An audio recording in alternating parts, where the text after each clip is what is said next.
Hey everybody, I'm the Linux Gamer, and I've got my friend Ryan SIPES here. How you doing, Ryan? I'm doing great. So you actually approached me about Proton and about you said you had some kind of conspiracy theory. Is that right? That's right. I've got a game theory. A Oh, Linux game theory. oh God, that's cringe. All right. Well, let's hear it, man. I was anxious when you told me that you had Yeah. this theory. So, first off, I want to say that people who follow me know that I have been using Linux for a very long time. And I also was growing up, like, from the moment I played a game, probably like 4 years old, I was like, I'm going to grow up and be a game developer. Like, this is like the coolest thing that I could possibly do. And so where Linux, where I ultimately ended up in open source and Linux world, meets games, that is like beautiful to me. And I love like keeping up with the news and like watching what's happening. And what made me sad this time was that no one seemed to understand this Proton thing on the level that I thought that I understood this move. And so I wanted to jump on a call with you, the person who I watch for Linux gaming news, and then share my idea about why I thought that Valve decided to pursue this Proton world that we're entering and what that means for Linux and what the business strategy is behind that, or what I think the business strategy is behind that. I am not paid by Valve. I have no insider knowledge. This is not like a controlled leak. No, this is not a controlled leak. Ignore my winking. And I wanted to share my theory with the world, and I thought you had the best platform to do that, and you're also awesome. So. Oh, well, I appreciate that, and I'm willing to share my platform with you and anyone else who's awesome with awesome conspiracy theories.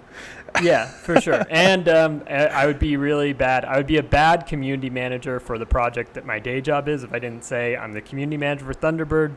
That doesn't really play into this, but if you need an email client, head over to thunderbird.net and download that awesome piece of software. Yeah. And get your life in order. You know, get your inbox whipped into shape. That's important. Nice. I actually don't control love your- Thunderbird. I use it on every computer that I have. Yeah. Yeah. That's pretty. I didn't know that. Yeah. Maybe you've told me that before, but I didn't know that. I think I have told. I don't know if I told you that, but I do tell all my friends and my coworkers at work that Thunderbird's the best, and I know the community manager. Oh, good. Yeah, just name drop me. That's for people who don't know. Yeah. They're like, what's a community manager? Hi, I'm Gardiner's manager. I only know about furniture, but Thunderbird is cool because he knows a guy named Ryan. Yeah. Okay, so here's what I'm going to do. First, I'm going to tell you what I wish Proton is about, and then I'm going to tell you what I think it's actually about. Okay, I'm down to hear it. Okay, so what I wish Proton from this push by Valve to make Windows games play on Linux was actually about. I wish it was about improving the Linux desktop platform and making it a viable alternative to Windows. Okay. I wish that was what this was about, but I am like 95% certain that is not what this is about. Oh, come on, man. Yeah. I mean, do you think that's what this is about? Do you think that Proton is about improving the Linux desktop platform in any way, shape, or form? My hypothesis is that Valve built Proton in order to allow people who have, the majority of their Steam library is Windows games, to give them a mechanism, a means to move away from Windows, right? Like their aim was to divorce the product they sell from the product that hates them, which is Windows. You know what I'm saying? Yeah. Yeah. That's what I think this whole thing is about, because it's an unsustainable business model given the trajectory of Windows 10 to be selling Windows software. So actually my additional three theories, the three theories that I have. Oh, it's three theories now. Yeah, they play into. Yeah, sorry, there are actually three distinct theories, Okay. but it's going to become a grand unified theory. Oh, at the okay. end. Field theory here. Okay. Yeah, exactly. It's the like everybody's looking into like aliens and like I don't know, secret government bunkers and things like that. Yeah. Like this is going to unify all the conspiracy theories ever. Okay. Not really. Only the ones around Linux gaming Nice. and Valve specifically. But okay. So I actually agree with you. I think that you're right. But I think I can define that a little bit more. Okay. The first theory is the least likely, I think, but it's still a possibility that there is a first-party Steam machine coming from Valve, and that they would like to have most people's library playable, like you said, on this platform, and never even think about whether it's Linux or et cetera, et cetera, et cetera. It's Steam Play. It doesn't matter. At the end of the day, they're hoping that people will say, "Oh, it plays through Steam Play. It plays fine. That's great. I'm happy." I hear you. I hear you there. I honestly think that that's not far from the truth. I have no inside knowledge, but I honestly think it's something that it's what Steam machines should have been to begin with as a first-party console. I find the idea of a Steam machine, like a first-party Steam machine, quite enticing. So I like this theory. If you like this theory, you'll probably hate my next one. Okay. The next theory is Chromebooks. Oh, interesting. Chromebooks are going to run Linux apps. I mean, they already do, quite a few of them. They're like making this like a legit feature, or at least like easy enough to enable it. Mm-hmm. And if you watch Chromebooks market share, especially amongst students, who let's just be real honest here, like students are probably a reasonable piece of Valve's consumer base. Yeah. But they can't play any of their Steam library on there, right now, but maybe here soon. Well, I mean, they can technically. And there are more powerful Steam books coming, or Chromebooks. That was a Freudian thing. Chromebooks coming out. And I think that giving those people the opportunity to play their games on the things that they take to school every day is probably a good move. I don't think that Valve had this in mind when they started. Right. But I think that this is something that they're like, oh, yeah, this is a growing market. But if they install Steam and they don't have access to all of their games, they're not going to be very happy with, these aren't necessarily tech-savvy users. They're not going to understand why their games won't play on their Chromebook. I don't think that was in their initial plans for Proton, but I can definitely see that being the case. I think the big problem with Chromebooks is going to be, performance, because how many of the games, how many of the Chromebooks have any graphical chipset prowess at all? I mean, I would think that most of them are using Intel integrated graphics. Yeah. So this laptop that I'm running right now in front of me is Intel integrated graphics. It's an i5. It's a few years old, but I still play an okay amount of games. Most of them are strategy, and they're not really the most taxing games out there. But it's still, I still do it. Yeah. And so I think that even with lower end hardware, there are plenty of games in the Steam library, that you can play on low end hardware and have a good, enjoyable experience. Now there are some that are using the, I don't remember, the Celeron chips. No, they just don't subject yourself to that. Right. But the mid range ones could be a possibility for some of your game library.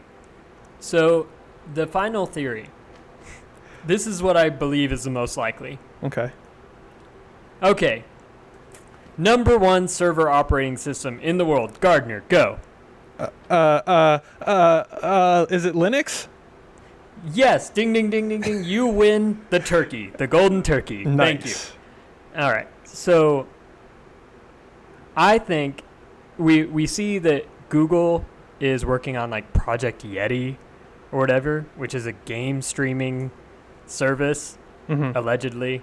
So, it's like this on live, like stream from the cloud to like a really like low to middle range box to play your game. Yeah. You see where I'm going with Roku. this? Yeah. I hear you. So if you want to do this at scale, like you're not going to use a bunch of Windows machines. And Valve already dislikes the idea of tying their business strategy to Windows. And so if you're going to spin up a giant server infrastructure to stream games to these like those little set-top boxes that Valve has, that you're going to do that on a Linux infrastructure, and you need all of your game library to run on the Linux infrastructure. And if only there were some way to make API calls that are as close to the lowest level that you can get in order to make that happen. Yeah. And then if I were going to have a streaming service like that, I would probably call it Steam Play. Interesting. So your idea is that Valve are going to spin up their own like OnLive or PlayStation Now, and leverage the fact that they have Steam Link out there in the wild already, which it is might not be box. Steam Link, but it's very interesting to me that they produce a Steam Link, and they're like, stream from inside your home, and that's just the end of the story. Like if that's the end of the story, that's a really dumb story. Yeah. Like, I know that there are people who love Steam Link, but I've never purchased one because I'm like, okay, my computer is. I've lived in some pretty small places for the past few years, but it's like my computer is literally in the other room. Yeah. Like, I don't know why I'm gonna do this. I stream from that room to this room. Well, I mean, yeah, I've only used Steam Link like 3 times. I don't have a Steam Link. I've only used like the streaming thing like 3 times. Okay, if you are playing on a Chromebook and you do have performance issues because of your bad hardware, streaming is probably a good way to go. Yeah. I think this is a possibility. Yeah. I'm surprised that I haven't really heard anybody talking about this, but I don't see where the money comes from. Like, I don't see, like, this was probably not a cheap project. Oh, like, no. in the scheme of things for Valve, it might be like a cheaper project, but like but I don't think that you pour this money in for 0.8% of your user base. This isn't, see, that's the thing. Like, this isn't about like making money right now. Right. Like, I think that the people at Valve feel like if they stay, complacent selling Windows software, then Steam is a sinking ship. And Proton is a means of bailing out the water. Like, I mean, a lot of like Windows guys are going to be like, no, dude, that's not it at all. But that's exactly what this is, in my opinion. Like, fair points, I think, that you've made especially with the streaming service. Like, if this is how they would do it, this is how they would do it. I mean, they wouldn't pay, 100,000 license fees to run Windows on their servers. But okay, so all that to say, and I think I already got there, but the unified theory is that it's all of these things. I think that it's streaming from Valve servers. I think it's being able to play your Steam library on any device that Steam runs on, with the exception of maybe MacBooks. Don't support Mac yet. I don't think they ever will. and because you got Chromebooks, you got your if you got streaming, then you have these like lower end devices and like Steam Links, and then and then of course the first party Steam machine from Right. Valve, which I really am not sure we're gonna see, but I can hold out hope, and I think ultimately I think that it's part of this move that will hopefully uncouple games from Windows in the purest sense. Yeah. Cool. Well, man, dude, this has been quite enlightening and a lot of fun. And, I want to know what everybody in the audience thinks about this. Like, do you guys think that Valve is working on a console? Do you think that they're working on a streaming service? Or are they aiming to get stuff on Chromebooks? What do you think? Leave me a comment down below or hit me up on Twitter at the Linux Gamer. Ryan, what's your Twitter handle? Ryan Lee Sipes, RyanLeeSipes. Nice. And you can follow me there, and I'll try to post some of the Ryan files. Nice. So let us know. Hit us up on Twitter and be part of the conversation.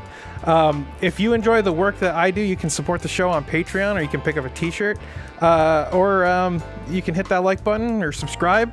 What do you got going on in your life, Ryan? Give us a plug here. Okay, well, as always, I'm working on Thunderbird for my day job, and we just released Thunderbird version 60. So if you want to it's got the new photon interface goodness, and Nice. It's got some performance improvements and stability improvements. So it's all around just a great next step in Thunderbird, and you should definitely give it a try. You can download that at thunderbird.net. And of course, if you just want to talk at any point, like we said earlier, you can hit me up on Twitter, and I love a good Twitter conversation and occasionally a flame war. Twitter beef. All right, guys. Well, thanks for watching. Hit that subscribe button, and I'll see you around.